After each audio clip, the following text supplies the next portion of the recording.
नमस्कार दोस्तों। चलिए मैं आज आप लोगों को इंडसइंड बैंक का जो भारत मनी फाइनेंस के तरफ से दिया जाता है CSP RDSV CSP 6.24 वर्जन, ठीक है। तो दोस्तों बहुत लोगों का टेक्निकल इशू आते रहता है, ठीक है, क्योंकि जो लेटेस्ट वर्जन आता है बहुत सारे लोगों का अभी जैसे पेन अपडेट वाला बहुत लोगों का ये परेशानी आ रहा है, ठीक है। तो जो BMO से अपडेट करने के लिए बोला जाता है, BMO अपडेट कर देंगे तो आपका चालू हो जाएगा, ठीक है। ये ऑप्शन बहुत सारे लोगों का आता है, सब लोग BMO से भेंट कर सकते हैं जिसका इस तरह का ऑप्शन आ रहा है, ठीक है। तो अभी न्यू अपडेट इसमें से थोड़ा अपडेट किया हुआ है, वो मैं बता देता हूँ। डिपॉजिट का ऑप्शन पहले से ही था जिसमें कि पैसा आप डिपॉजिट कर सकते हैं। विड्रॉल का ऑप्शन पहले से ही था, ठीक है, इसमें विड्रॉल कर सकते हैं। परचेज का ऑप्शन से भी आप विड्रॉल कर सकते हैं। फंड ट्रांसफ़र में आप पैसे को आप ट्रांसफ़र कर सकते हैं, ठीक है।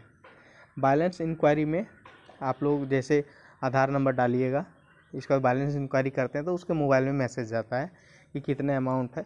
बैलेंस इंक्वायरी इस तरीके से आप कर सकते हैं।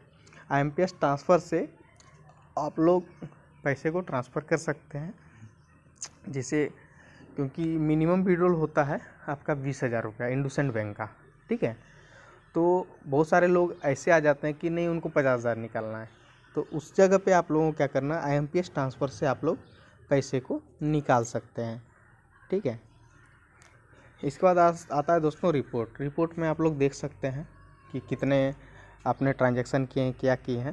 लेकिन बहुत सारे लोग ऐसे भी हैं, क्योंकि मुझे बहुत सारे कॉल आता था तो बोला जा रहा था कि सर जो ट्रांजैक्शन करते हैं उसका एक रिपोर्ट कैसे देखेंगे, कितना आया कि नहीं। विड्रॉल करते हैं तो क्योंकि केवल वहाँ पर क्या आता है, रेफरेंस नंबर आता है, कितना विड्रॉल हुआ वो भी नहीं शो करता है। जैसे आपने मान लीजिए 1,000 रुपया विड्रॉल के लिए डाला, ठीक है, विड्रॉल के डाल दिए, इसके बाद आपका जैसे विड्रॉल हो जाता है तो रेफरेंस नंबर आता है। ये नहीं आता है कि विड्रॉल आपका 1,500 रुपये हो गया, इतना बचा खाता में, वो चीज़ नहीं शो करता है। कोई भी बैंक का आप मान लीजिए निकासी करते हैं तो, ठीक है। तो इस तरीके से दिक्कतें आती है। तो उसके लिए भी मैंने एक ट्रिक निकाला है कि आप लोग उस जो कितना विड्रॉल हुआ वो आप लोग देख सकते हैं। इंडसइंड का ही एक इंडी एप्लीकेशन है, उसके थ्रू आप लोग देख सकते हैं। उसका मैं नेक्स्ट वीडियो बना दूंगा किस तरीके से आप लोग को देखना है। आप लोग आराम से उसमें देख सकते हैं कि कितना आपका अमाउंट निकला है, आपका कितना डेबिट हुआ है, सारा कुछ उसमें डिटेल स्टेटमेंट आप लोग देख सकते हैं, ठीक है। इसके बाद दोस्तों मोबाइल अपडेट में आप मोबाइल नंबर अपडेट कर सकते हैं कस्टमर का। एड्रेस अपडेट में एड्रेस अपडेट कर सकते हैं कस्टमर का।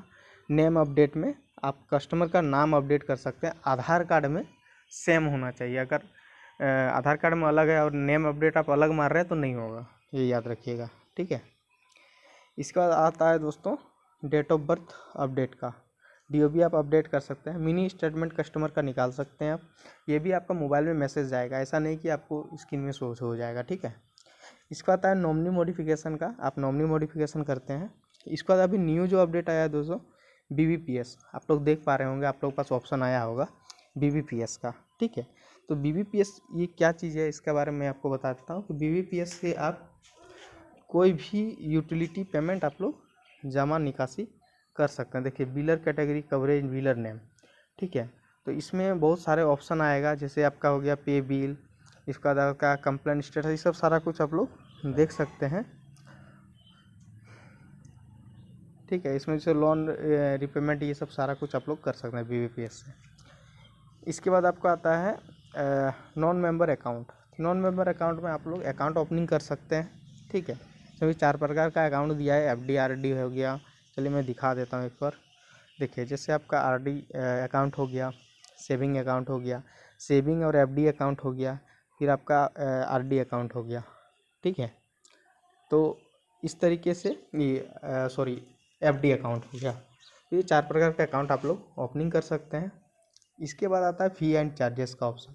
तो फ़ी एंड चार्जेस का जो ऑप्शन है, इसमें आप जो भी आप CSP चला रहे हैं, तो जिसका आपका मान लीजिए पूरा हो गया दिन, जैसे मान लीजिए 2 साल का कॉन्ट्रैक्ट था तो 2 साल कंप्लीट हो गया, तो आप लोग यहाँ पर फ़ी एंड चार्जेस में पेमेंट कीजिएगा तो आपका वैलिडिटी को बढ़ा दिया जाता है, कॉन्ट्रैक्ट बढ़ जाता है, ठीक है। इसका होता है आधार सीडिंग का। तो इसमें आप कस्टमर का आधार सीडिंग कर सकते हैं। जैसे डीबीटी बोला जाता है, लोगों का डीबीटी नहीं होता है तो परेशान हो जाते हैं, क्योंकि सरकारी सब्सिडी लेने के लिए आपको डीबीटी होना अनिवार्य रहता है। ठीक है, तो इसको आप आधार सीडिंग के द्वारा डीबीटी कर सकते हैं। फिर आपका आता है व्हाट्सएप रजिस्ट्रेशन। ये व्हाट्सएप रजिस्ट्रेशन में आप लोग व्हाट्सएप रजिस्ट्रेशन कस्टमर का करते हैं तो व्हाट्सएप के द्वारा पेमेंट का एक ऑप्शन निकला है न्यू, तो उसमें कस्टमर ये व्हाट्सएप रजिस्ट्रेशन कर दीजिएगा तो वो कस्टमर व्हाट्सएप के द्वारा भी पेमेंट कर सकते हैं। ठीक है, इसका होता है APS इनेबल डिजेबल का। जो APS इनेबल डिजेबल का ऑप्शन है, बहुत सारे कस्टमर का जैसे डिजेबल रहता है तो उसका पेमेंट हर जगह कहीं भी नहीं निकलेगा अंगूठा से। ठीक है, तो उसको इनेबल कर दीजिएगा तो आपका पेमेंट निकल जाएगा। तो यहाँ से इनेबल डिजेबल आप कर सकते हैं। तो ये सारे अपडेट था दोस्तों। और किसी को कुछ भी दिक्कतें आती है तो कमेंट बॉक्स में कमेंट कीजिए। अगर इंडोसेंट से रिलेटेड और कुछ वीडियो बनाना है, कहीं दिक्कतें आ रही है, अगर समझ में नहीं आ रहा है तो आप लोग कॉल भी कर सकते हैं। डिस्क्रिप्शन में मेरा नंबर रहता है, आप लोग मैसेज कर सकते हैं व्हाट्सएप पे। ठीक है, और किसी को वर्जन चाहिए, न्यू वर्जन, तो भी आप लोग मैसेज कर दीजिएगा, आप लोगों को वर्जन मिल जाएगा। ठीक है दोस्तों, और वीडियो अच्छा लगा तो लाइक शेयर कमेंट कर दीजिएगा।